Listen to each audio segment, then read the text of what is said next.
The buyers think that what they're buying will appreciate in value, making them rich in the future. The product grows more and more elaborate and more expensive, but the expense is offset by cheap credit provided by sellers who are eager to encourage buyers to buy.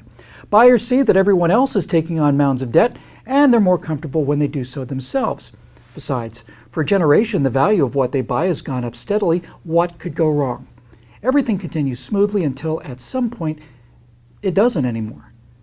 Yes, this sounds like the housing bubble, but I'm afraid it's also sounding a lot like the still inflating higher education bubble. College is getting more expensive, a lot more expensive. At an annual growth rate of 7.4% a year, tuition has vastly outstripped the consumer price index of 3.8%. It's skyrocketed past spiraling healthcare increases of 5.8%. Even the housing bubble at its runaway peak pales in comparison. Now, consumers would balk, except that, as with the housing bubble, cheap and readily available credit has let people borrow huge amounts of money to finance education, and both students and parents continue to believe that whatever the cost, a college education is a necessary ticket to future prosperity. But is it?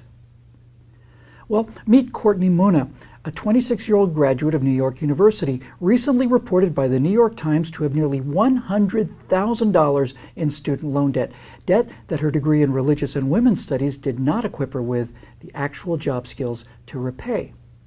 Payments on Courtney's debt are about $700 per month, equivalent to a respectable house payment and a major bite on her monthly income of $2,300 as a photographer's assistant earning an hourly wage.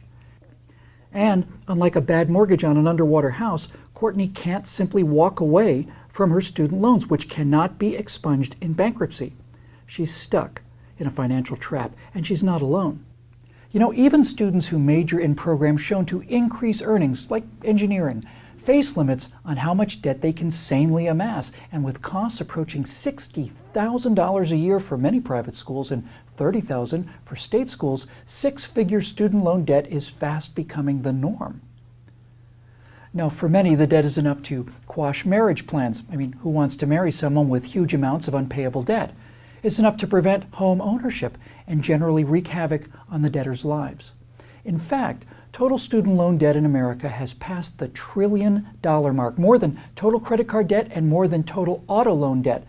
But as prices have been going up, learning seems to have been going down. A recent book, Academically Adrift by Richard Aram and Josipa Roska, found that 45% of students did not demonstrate any significant improvement in learning during the first 2 years of college, and 36% of students did not demonstrate any significant improvement in learning over 4 years of college. The primary reason, according to the study, is that courses aren't very rigorous. In fact, a recent survey of more than 700 schools by the American Council of Trustees and Alumni found that many have virtually no requirements. Now, perhaps that's why students are studying 50% less than they were a couple of decades ago. And all of this is happening even as millions of people with college educations can't find jobs. Today, many graduates are already jumping the tracks to become skilled manual laborers, plumbers, electricians, and the like. The Bureau of Labor Statistics predicts that 7 of the 10 fastest growing jobs in the next decade will be based on the job training rather than higher education. And they'll be hands-on jobs that are hard to outsource to foreigners. If you want your toilet fixed, it can't be done by somebody in Bangalore. People pursuing these careers will have greater job security in today's economy and will be free from the crushing debt amassed by their more educated peers. Bubbles form when too many people expect values to go up forever. Simply put, the cost of higher education has far outpaced its actual value. The bubble is going to burst.